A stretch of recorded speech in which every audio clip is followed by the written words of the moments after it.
Hello, you're listening to the Game Club podcast presented by the Terrible Video Gamers Club. The Game Club is our version of a book club, but for video games. I'm your host, Tyler Schatz. Joining me are one Gary Delaney, Just to blow shit up and play games way too long. Stephen Howard, Same. and Alex Purdy. We need to start putting Gary last so he can have some witty thing on the Ooh, intro. Just that's a really good mess point. with everyone. We'll have to do that, yeah. It'll be just, hi, I'm here to blow shit up. Alright, well, for this episode, we have come back together to discuss the game No Man's Sky. Suggestion by me. A little bit of history of No Man's Sky. It was first released back on August 9th, 2016. The developer is a company called Hello Games. Officially unveiled way back when underneath like a Sony E3 press conference back in, let's see. Oh, actually, no, I take that back. Way back in the Spike Video Game Awards show, way back when, December 7th, 2013. Released basically for all platforms. I mean, right away it was released for the PC and PS4, and then eventually made its way to the other platforms after about a year. Basically, to describe it here somewhat, it's like Minecraft in space with a little bit more exploration kind of aspect to it there. And also too, and we won't have to talk too much about the development history of the game here really, because that's kind of all obviously something that happened before we got into playing the game, but basically it launched to a very, very frustrated group of people when it kind of wasn't as promised of it wasn't as what the trailers had shown it to be when it originally launched, but we don't have to kind of really get into talking about a lot of that here. We could just kind of Plus, talk we about could never do justice when the Internet Historian has a whole Yeah. 20-plus minute video on it, which is worth every second. I was just thinking of that one too. I might almost post a link to that video here when I put this thing on YouTube because that's quality here. And if you guys, if Gary and Steven, if you guys haven't seen it, maybe I'll share it in the Discord chat here too.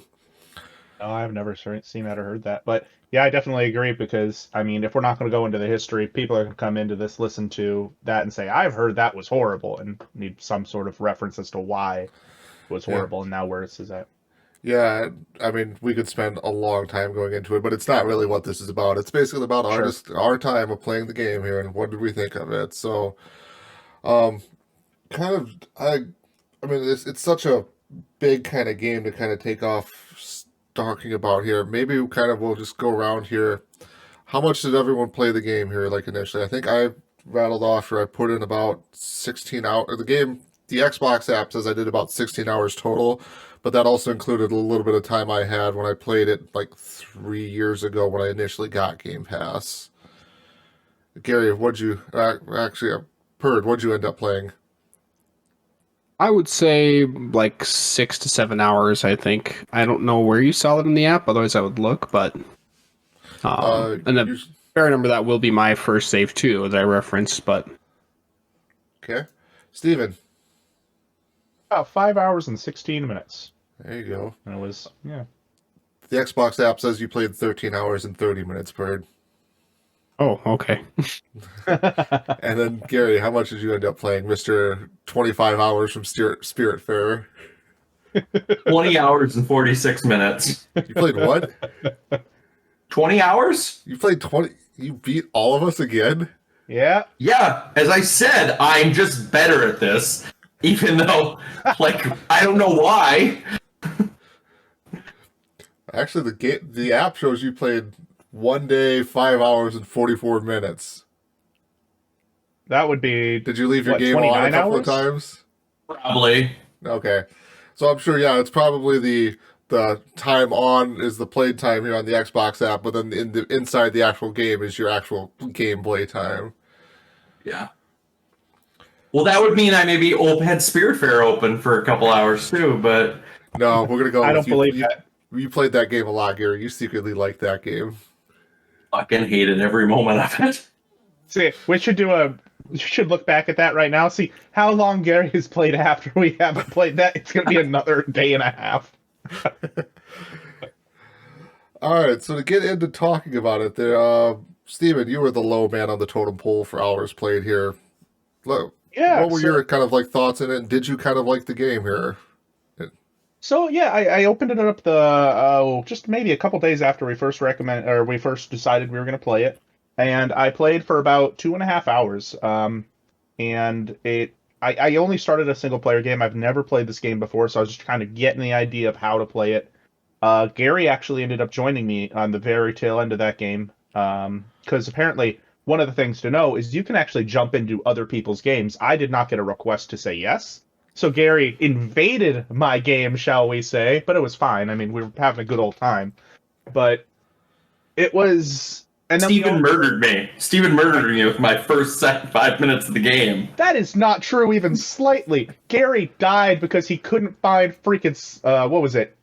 Sodium. You could not find sodium, and therefore you died, and I did watch that happen.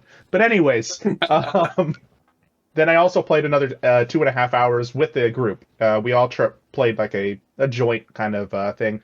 And it was fun enough. It's not really my style of game, so I don't really play Minecraft. I played Minecraft a little bit for a while, but I haven't played it very much since then. I haven't played Ark, any of those kind of resource gathering building games.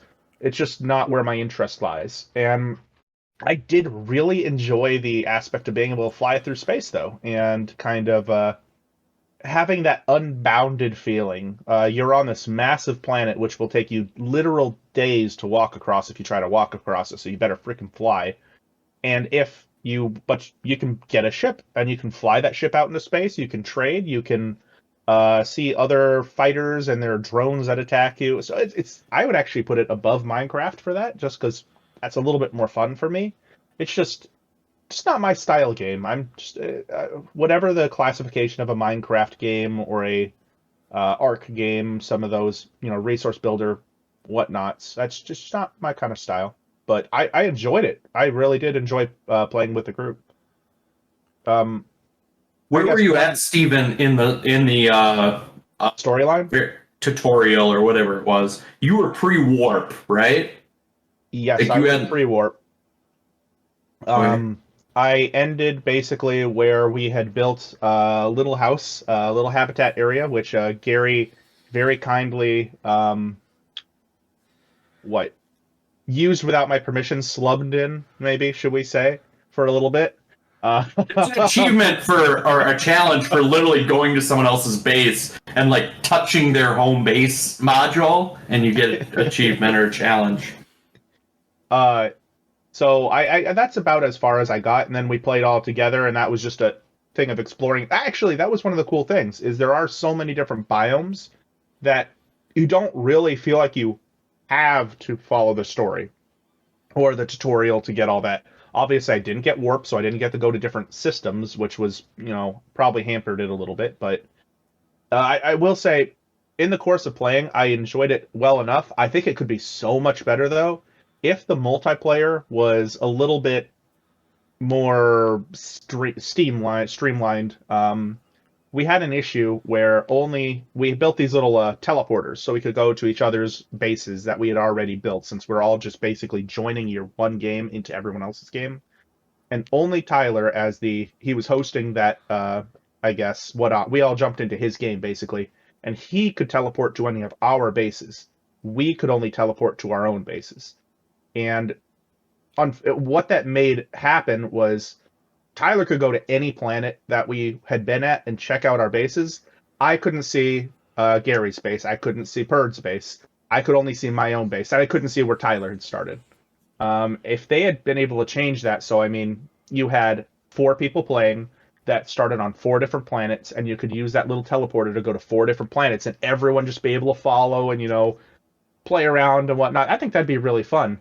But I didn't know if it was a power issue, if you had to have that teleporter power or something. But yeah, like in the general caveat of no good instruction, like that was definitely missing.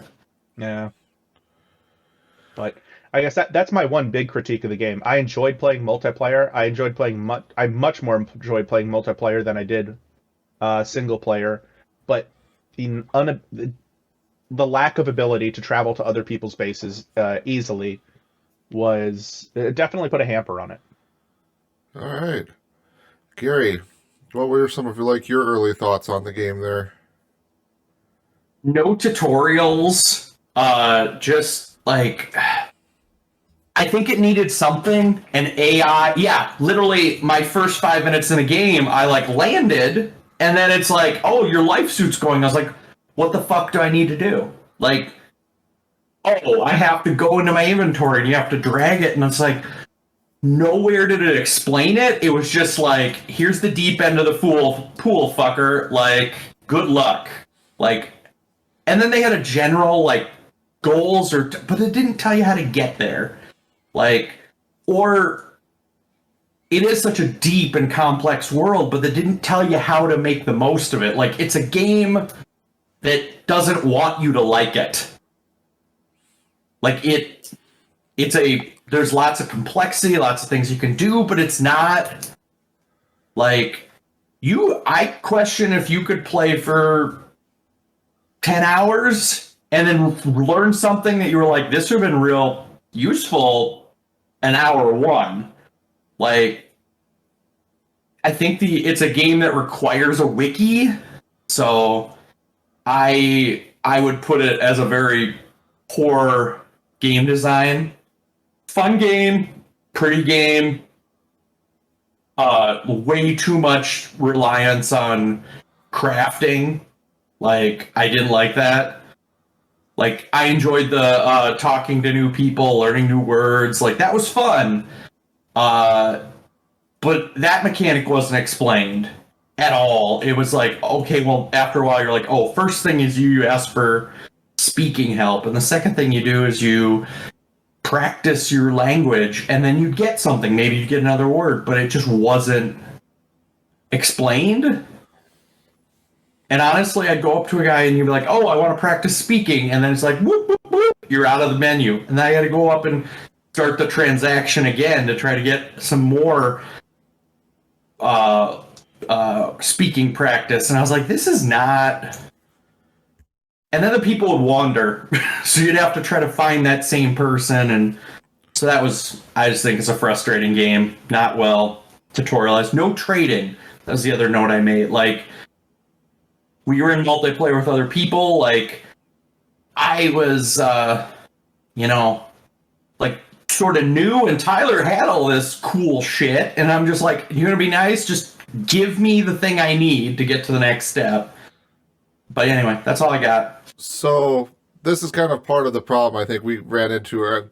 We'll talk a lot about this more a little bit later on here, but like, there's a lot of stuff that is just not explained at all, and Gary kind of summed it up perfectly too. You need like a wiki open, honestly, to figure out what's going on with a lot of stuff. You can actually trade back and forth between people without putting stuff in the refiner like we did. You can. I think it's basically just opening up the menu. Like, there's a way to do it. I think it's like run up to the person, and for like us on the controllers, hold Y or something like that. But I read about it basically on like an article because I was really curious about that too. And that I think I found that out after we all played together and stuff. And I should have mentioned that I found that out, so we could have tried it out. But there is a way to actually trade back and forth with people there. Because I like went up to you and you could like open a gamer card and you can add somebody as a friend, but like, yeah, nowhere. And it was intuitive. Like, also I felt like there was definitely a lack of resources and a lack of space to hold all this shit in your inventory. It's like, oh, I found this new material I've never ever heard of. And it's like, oh, well, I don't know what the hell to do with this material, so I have to sell it.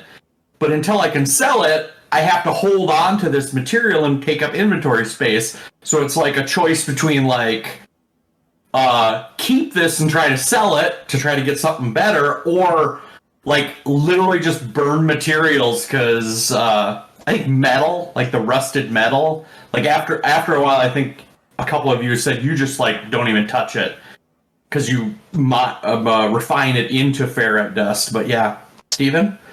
And I was going to echo exactly that. It's and one of the issues that I kept having during the game was you feel like when you get this stuff like ferrite dust, well, I mean, you have a refinery, you're getting ferrite dust. Why wouldn't you just like refine your ferrite dust into the next better metal? Maybe that'll help you out.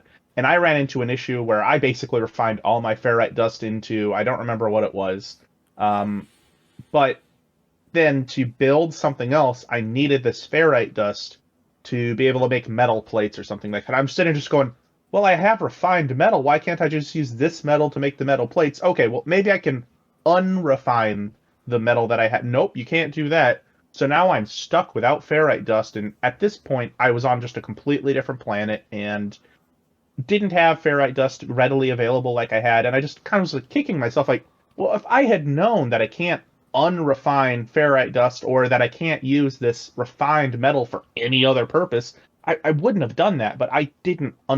There was no way to know that that was going to happen.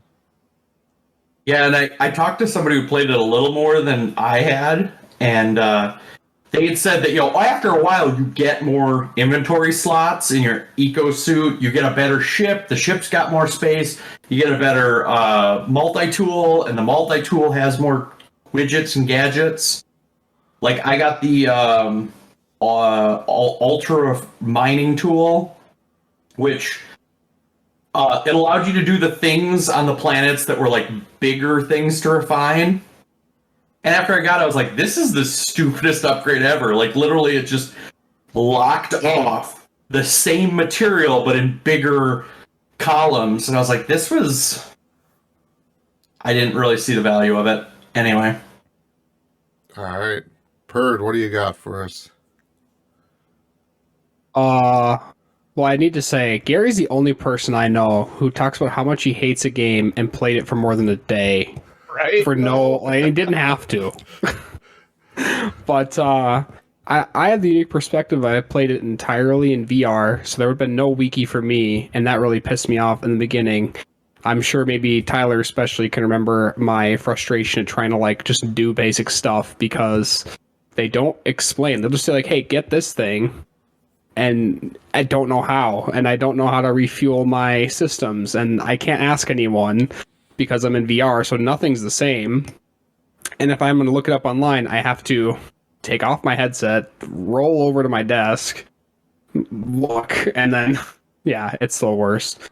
But once I figured it out, it was really fun. And playing in VR is very, it's a cool perspective. I mean, when I get out of a ship, I have to actually move a handle to get out of the ship. Or if I want to pick something up, I have to actually use a certain hand motion. I get to shoot things with the guns to mine and whatever. So it's pretty fun.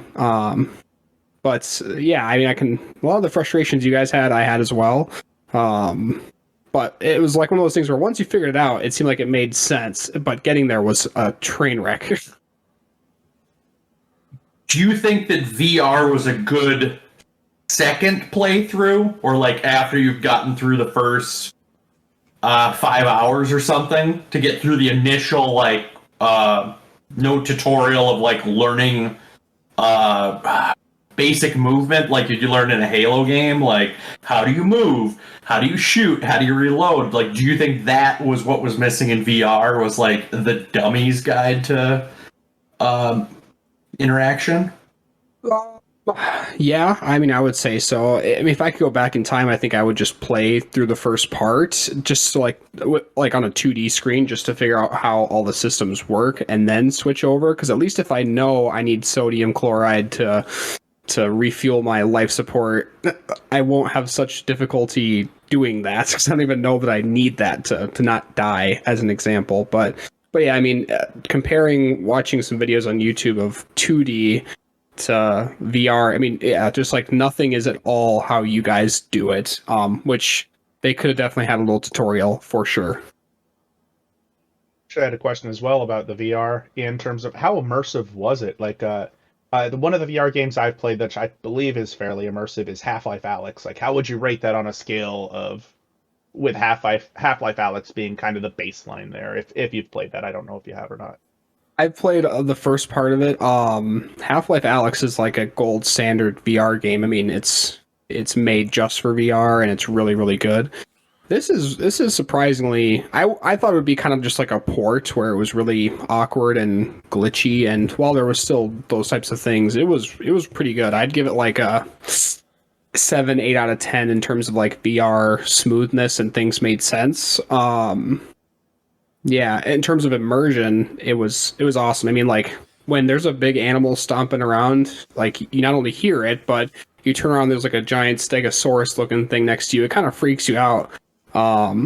Or when you're kind of flying around and something's shooting you. I was talking to Tyler when I was doing the dog fighting portion of the game. It's like difficult because you're actually moving like a virtual joystick and your throttle and shooting, and yeah, so that's what I love about VR. I mean, when I know there's a game out there that has VR capabilities, I kind of always want to play it that way, because once you do VR, you don't really want to go back. It's annoying putting on the headset every time, but it's so fun. All right, thank you.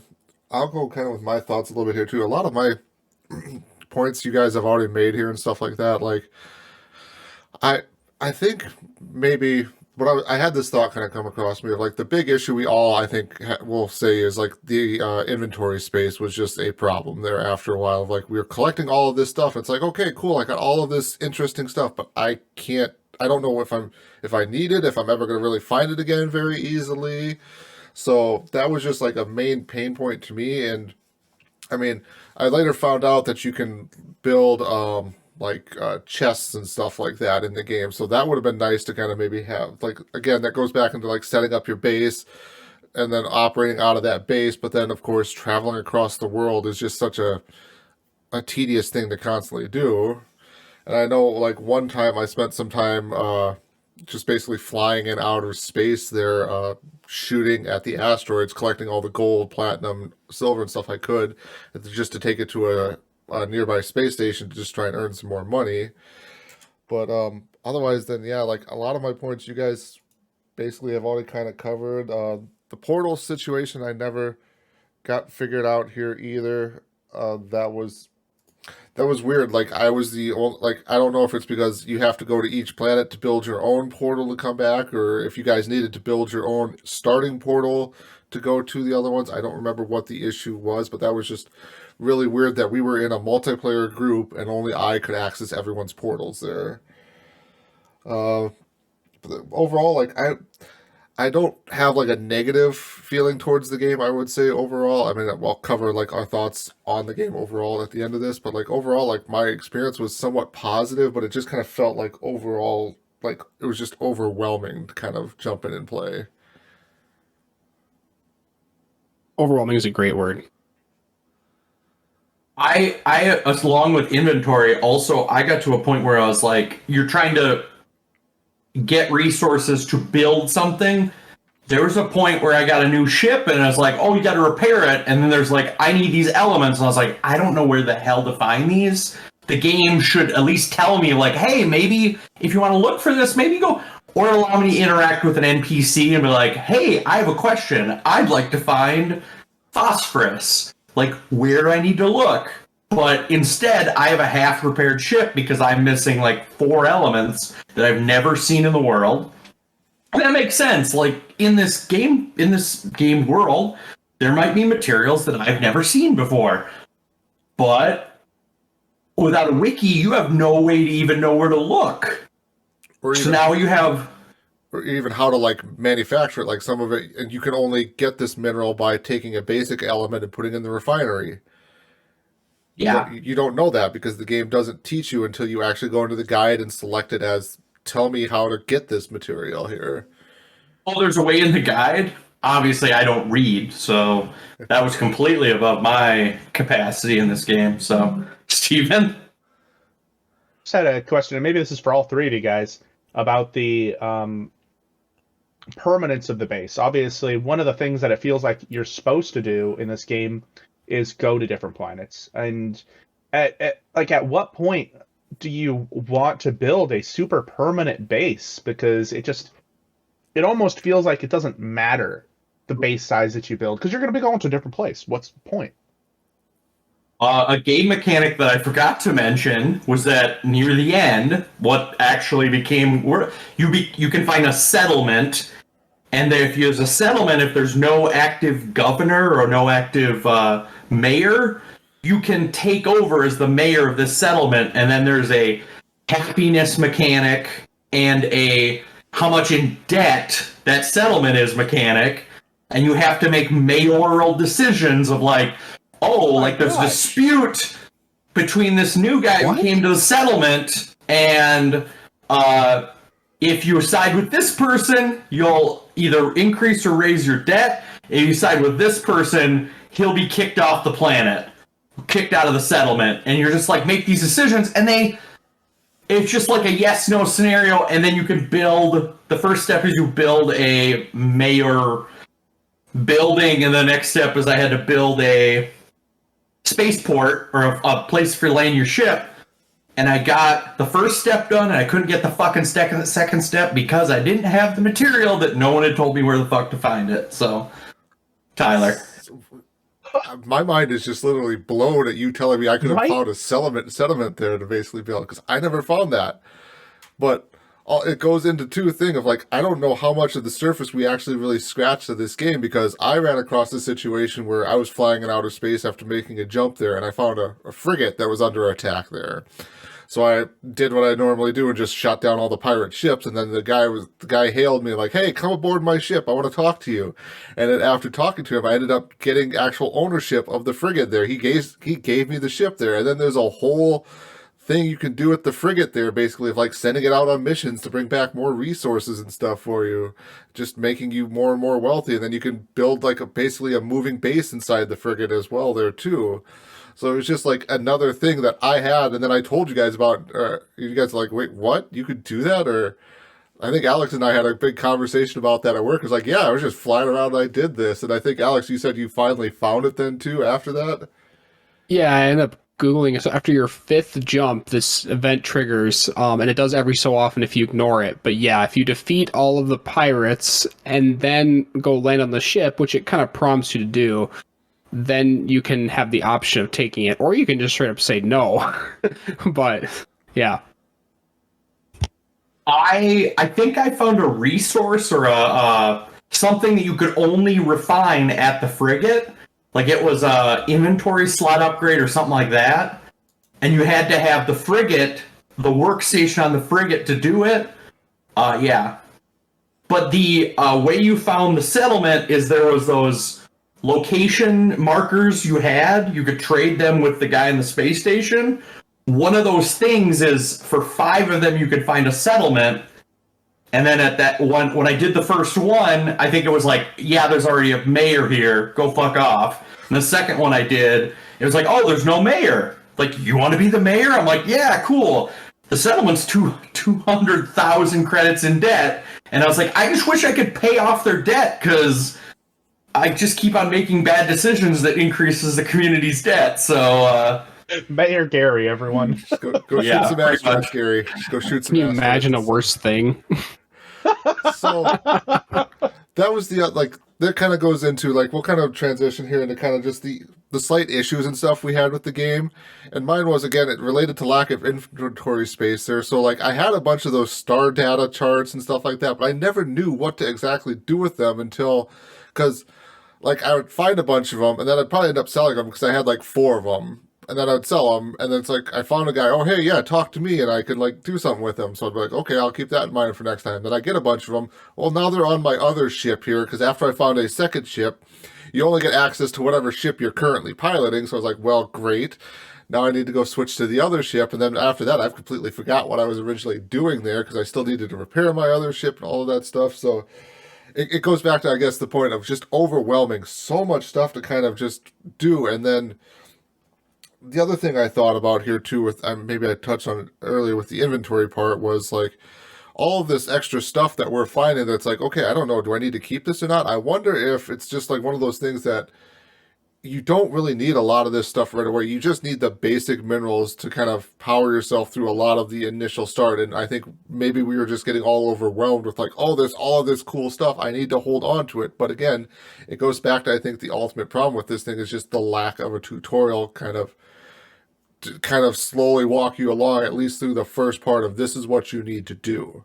There was ways to obviously pin instructions there of like, okay, in order to make a metal plate, you need to get a bunch of phosphorus. So that tells you to collect a bunch of phosphorus, and then the other thing was like, in order to actually build the item, you need to have an open spot in your inventory to select as your crafting space there, which was annoying as hell. Gary, go ahead there. I was going to say, I also dealt with the one ship to the next ship, and then they were parked 200 feet apart, and I had to mule inventory back and forth, and then fix the ship enough that, because you couldn't get an inventory slot to fix that issue, so you had to fix enough on the ship that you'd have inventory to transfer over. Also, when you bought a new ship, all the upgrades on your other ship that took you a while to get the materials to build, completely useless. Like, just let me junk this other ship to put the resources into this, and that's what I ended up doing. I literally stripped all the upgrades from my old ship to build them in the new ship. But then I have the ship. I wish I knew how to like sell this other ship. So yeah, Steven? There's no good I would assume like a landing mechanism where you could land a smaller ship on a larger ship and just have it like basically port that smaller ship, or it sounds like there's obviously no quick way to transfer inventory between them. So, as far as ship transport, I mean, there is the frigate there, which I think if I'd have spent a little bit more time trying to repair or figure out the fueling system for my frigate, I think I could have eventually turned that thing into a giant ship to jump different places. I couldn't fly it around individually through the solar system there, but I think I could jump it to different systems. I think when you see random pilots, they're like, "Do you want to join my squadron?"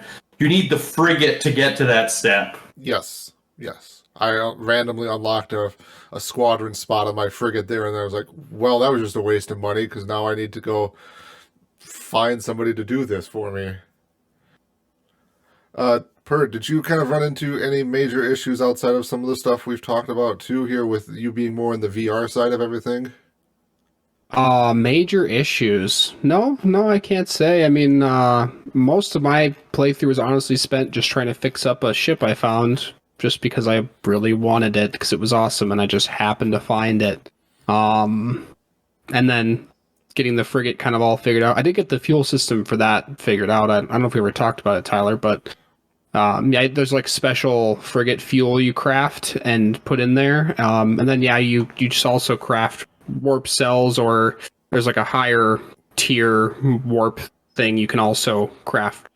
I guess that has, I'm assuming, more than one jump in it. And put that in kind of its inventory, and then it uses that just like your ship would. But no, I don't really have any issues. Besides, one weird thing with VR is when you had like the visor, like you'd activate the visor to find a copper deposit or something like that, and you'd go to mark it, it would like a lot of times mark multiple things for me at once. So then you have to go through one by one and unmark them all, so that you only are seeing the one thing you want to see. Because otherwise, it was marking all the animals that were nearby, or the plant, or some random thing, and it was really annoying. I just want to see the one thing I want. Go ahead, Gary. I actually found the visor to be kind of a pain, and that was because I walked a crap load on planets. Like, I think Steven said you want to fly everywhere. I just ended up walking. Like, I was like, oh, I have a challenge all the way over there. I'm going to walk that direction. And then as you're going, you use the visor, and you're like, oh, there's something over there. And you just, like, zigzag. I just zigzag across the planet for a while. Because you can't find knowledge stones from your ship. You can't find a lot of things. You can't find copper deposits or anything until you're on the ground. And I was trying to limit my resource management of like taking off and landing. You lose 25% of your fuel just taking off every time. So until I could like craft crap loads of fuel, I was like, I'm just going to walk, because it's just such a pain for inventory and for building this fuel crap. Like, I'm just not going to have it in my inventory and just go. That makes sense.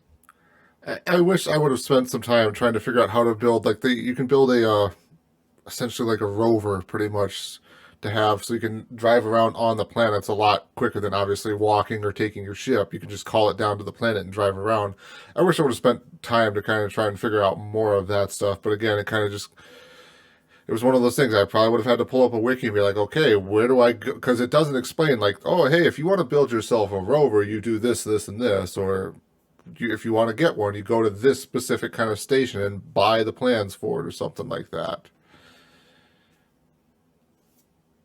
Yeah, I think there's definitely a crafting limitation on blueprints, because you can't find warp fuel. You have to wait until you get to the story to be able to build the warp fuel. And I wondered if I was ever going to crafting plan for wire loom, like, because I kept on needing wire loom to craft, and I'm like, I have to buy all of this, or I have to happenstance into it onto a planet, and that's why I spent so much time walking, is because I just needed these really weird materials, and what I ended up getting is ferrite dust, and then following knowledge stones.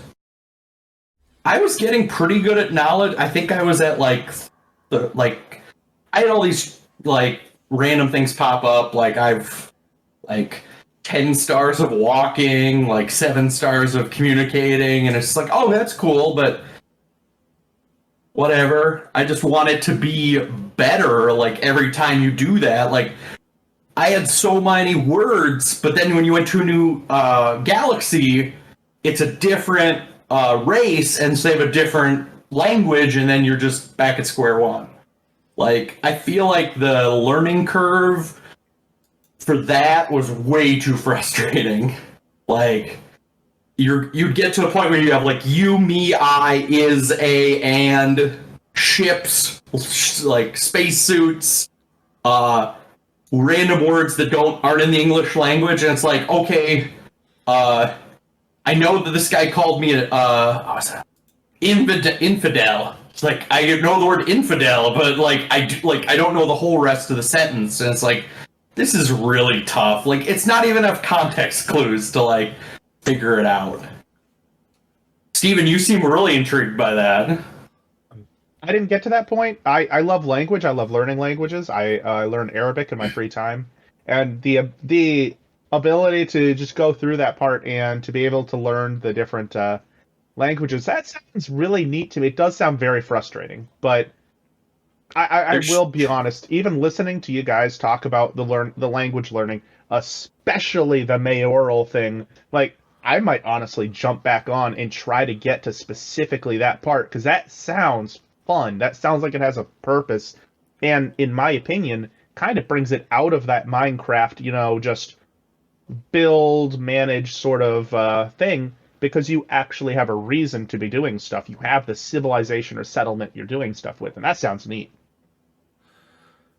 Yeah, I will say too, there is an actual overall plot to the story of the game there. I think it's you're supposed to reach the center of the universe there, but that's through doing some of the missions that, again, Gary, that requires reading here.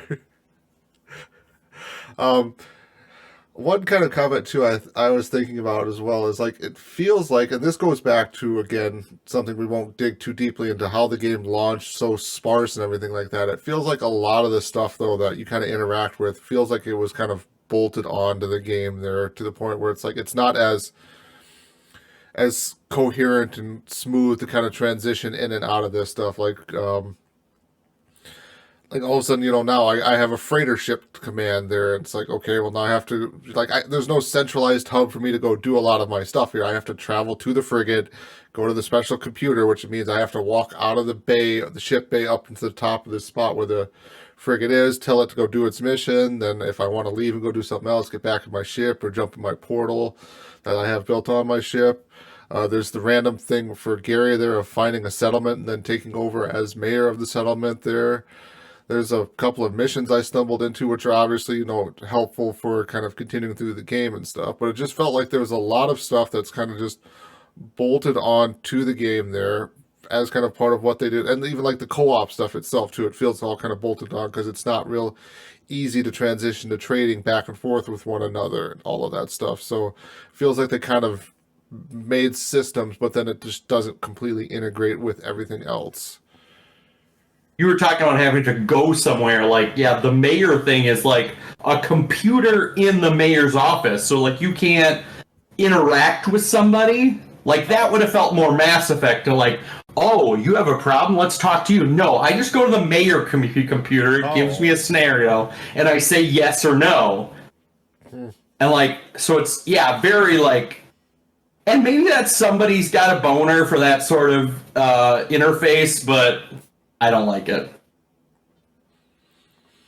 Yeah. Fortunate to hear, because I thought it would have been more, talking to the people and them giving you the problems. And I don't think this game understands how people want to interact in space. Like, I don't think they understand that, like, I do get to interact with people and learn language. That's kind of cool, but, like, then it just ends. Like, then after you've learned all the words from this guy, your choices are give me a gift or go away. Like, that's it. Yeah, it basically, because I think then even too, when you run up to the guy in like the space station, it says visited underneath their names, which means you've exhausted all of the options of talking with them.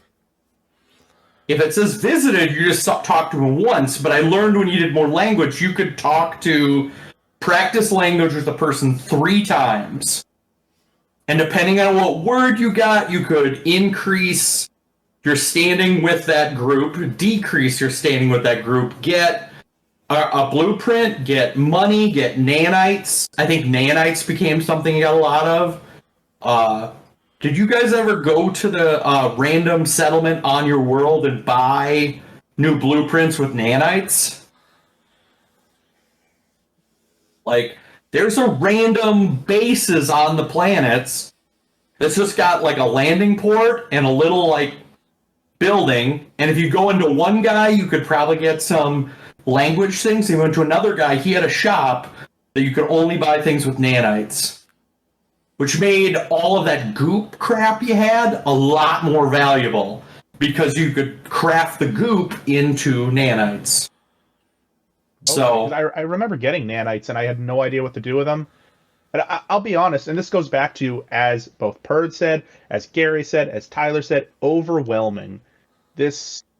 I was under kind of the impression as I was playing this, because I didn't look up any, I guess, I like to be surprised in the games I play. I don't like to look up any too much more information about them.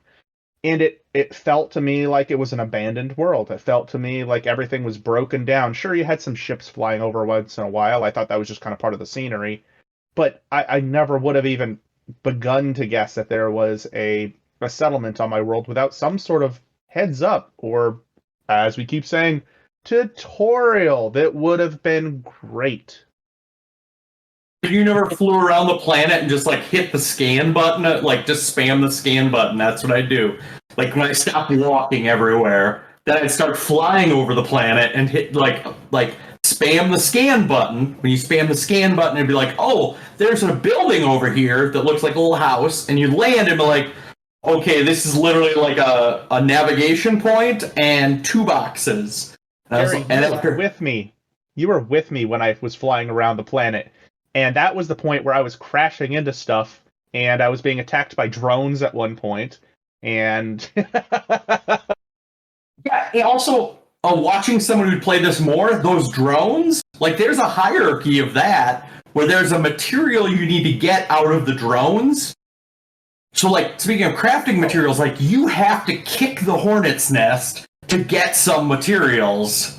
And I'm just like, that's just not ever explained. Like, I just thought these guys were just wasps that I just needed to get the hell away from me. Like, I needed to do my thing, and no, they're big pains in the ass. But Did I trigger the drones one time when you and I were playing together, and like I just got in my spaceship and just took off because I was like, I have to get away and from abandoned us. You abandoned us to our fate, Tyler. The drones are not like the pirate ships where you can just destroy them and you're done. The drones are like an escalating like tower defense game. Like as soon as you kill the drones, more like you get in your ship, then ship drones come after you. If you just stay on the ground, bigger drones come to get you. Like, it's just shit. Also, speaking of flying, how much time you spent flying, I have a laggy ass thumbstick, which made a lot of the flying very unbearable, because there's 2 motions with your thumbsticks. There's driving your ship and there's looking around in your ship.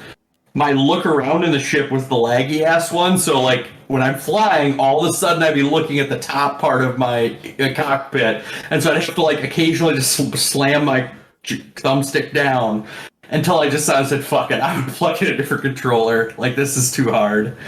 That sounds like I a did it Gary with problem PC, there. so I didn't run into that game, or with a keyboard and mouse. So I didn't run into that so much. How was it on keyboard and mouse? I thought about trying to play this a little bit with keyboard and mouse, but Honestly, and maybe this is just how I play the game, but it wasn't bad at all. It was, I didn't feel like you needed that tactical immersion with a controller where you need to be able to flip around and shoot somebody or whatnot. The only thing that I had real issues with was dogfighting. At one point, when you abandoned us, Tyler, we were being chased by some spaceships or whatnot, and it was god awful trying to do the dogfighting with keyboard and mouse. I would not recommend that to anyone. Fighting is shit. I think even when I got a good controller, it was shit. It's like, oh, there's an arrow over here. He's over there. Like, and it's like, literally, I just feel like I'm just spinning upside down in a ship just to like try to find him. Like, the UI for dogfighting was not good. It was like PS1 level, like, UI. Like, everything in the ship, lots of buttons and gadgets and gizmos. Like, the fucking, like, arrow over here, like, this is real low key. I think you just need to get good, Gary. Just get good. Anyway, any other thoughts? In general, I guess Perd said like 7 out of 10. I give this game a 6 or 7 out of 10. Probably a 4 or 5 in the early game, and then you have to climb for it to be like a 7. It's not anywhere near a 9 or 10 or 8 or 9. Like 8 or 9 should be that it's an immersive world. Like, but we've talked about all these things like a tutorial that like just kill immersion where you have to leave the game. That's my theory. 6. All right, so Gary jumped the gun, but yeah, let's transition to kind of our final thoughts here on the game. Fuck you. Perd, what do you got for us here? Just like in terms of a rating? Yeah, kind of like what are your final thoughts on it, and then yeah, what would you kind of assign Okay. for your rating for it there? Final thoughts. I'm gonna keep playing it probably here and there at least. And if I had to give it a rating, I would probably say so. I think for immersion, I said 7 out of 10 compared to Half-Life Alyx. That one, you feel like you're in this world, like it's you can pick up everything. And anyway, I'm gonna give it a 7.75 out of 10.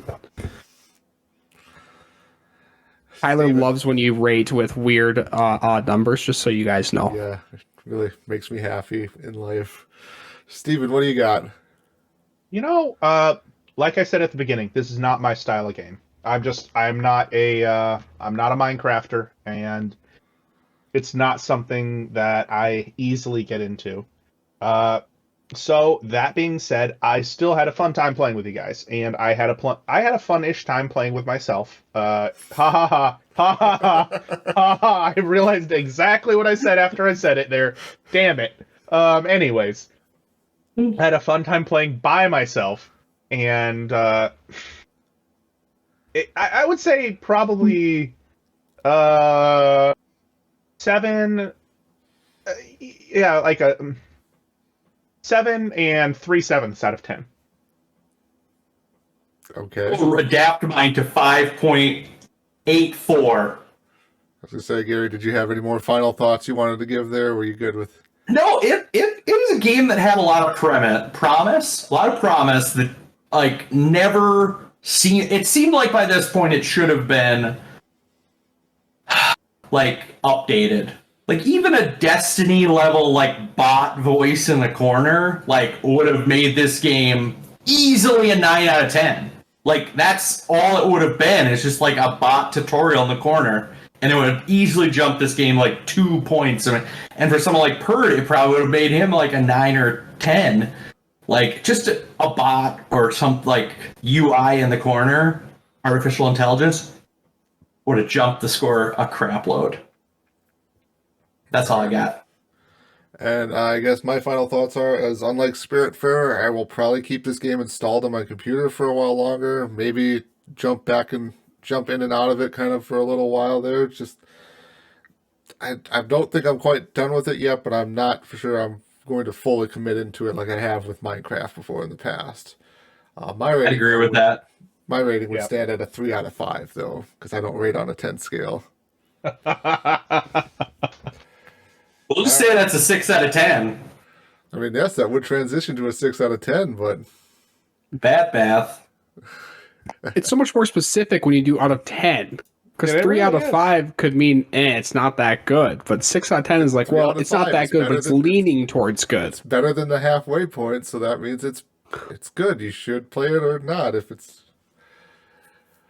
The 3 out of 10 scale, I consider that like what you have to do for customer service surveys. Like, are you mostly positive? Like, partially positive? Neutral? Negative? Or very negative? And it's like, no. Like, don't give something a neutral. Anyway, that's all I got. All right, so on to the spinning of the wheel for our next game here. What are the two games? The final selections we have are Anthem, or was it still the Ascent, Gary, or was it a different? I was gonna change it to something else. I'm trying to find my list. Good. But Anthem is the one I'm hoping it's still supported. I'm still interested in it. I'm pretty for sure we could still play it. I don't know how much of a steaming dumpster fire it was when they stopped fixing it and stuff like that, patching it. Give Gary a second here to find his notes. He has physical notes so that you guys can't see it, but he has a physical notepad that he is going through right now. He's able to write stuff down with a pen and paper, ladies and gentlemen. I can't read, but I can write. I have a couple ideas. I guess if Anthem doesn't work, I'd rather just bounce ideas off because I understand some of these. I had a mixture of games. What game? It's whatever you want, man. You can force us. Star Wars Battlefront 2. Never dip my toe into it. I hate the first Star Wars Battlefront, but I want to give it a chance. It also got review bombed hard. Okay, so Anthem / Star Wars Battlefront 2 if Anthem doesn't work, and Dwarf Fortress. I can hear the happiness. Speaking of forcing people to play a game. Yeah. All right. And can we explain quick why Gary gets 2 games? I'm confused. So I know Anthem basically like they stopped patching it, updating it a while. They basically kind of just abandoned the game there. So I gave Gary the out there. If Anthem just does not work like whatsoever, unplayable. It's unplayable. We would all switch then to Star Wars Battlefront 2. Okay. But I think looking at like Game Pass and stuff like that. Here's my Game Pass, everyone. I think it's still in here. It's still on Game Pass. Card numbers there? There's no credit card numbers, so no, you cannot. I have to watch the stream? Should we pay $5 for a game that doesn't work? Here it is, Anthem. So it is in Game Pass. Audible sigh. Audible sigh. That game is such a tragedy. All right. How many spins do we want to do here, ladies and gentlemen? I normally do 3. You know what? Hold on. I have a Four- dice. I have four's a too dice big, yeah. here. Oops. It's a D6. Let's see. 3. All right, we're doing 3 spins. Spin number 1. We should spin to figure out how many spins we need. I know. I'll have to do that next time. All right. Anthem Star Wars Battlefront 2 is the first one. Spin again. Dwarf Fortress. Spin number 3. Here we go. Drum roll. You're playing Anthem or Star Wars Battlefront 2. Audible sigh. Audible sigh from everyone. Oh, God. I'm not sighing. I don't know anything about this. Anthem had such promise there, but man, oh man, did that game just take a dive hard. I don't know anything about Anthem, so this is going to be interesting for me. I'll stop speaking on it. I'll let everyone... this one is another co-op game there, so we should probably plan off-stream or off-recording here to maybe try and get together at some point in time to get... I'm excited. I might go play right now. Yes. All right. So like I think this is probably good. Another game about 2 hours or so. Try and get in there before you fully call it yes or no quitting. But yeah. Any final thoughts from everyone? I'd say if you have the ability, give No Man's Sky a try. It was actually kind of fun. Yeah. Did Tyler remember to record this episode? Yes, this episode is recorded. All right. Well, that should do it for this episode of the Game Club podcast. Join us next time when we discuss either the game Anthem or Star Wars Battlefront 2, the newest one, not the old classic game that everyone finally remembers. Thanks for listening, everyone. Have a good day, everybody. Bye-bye.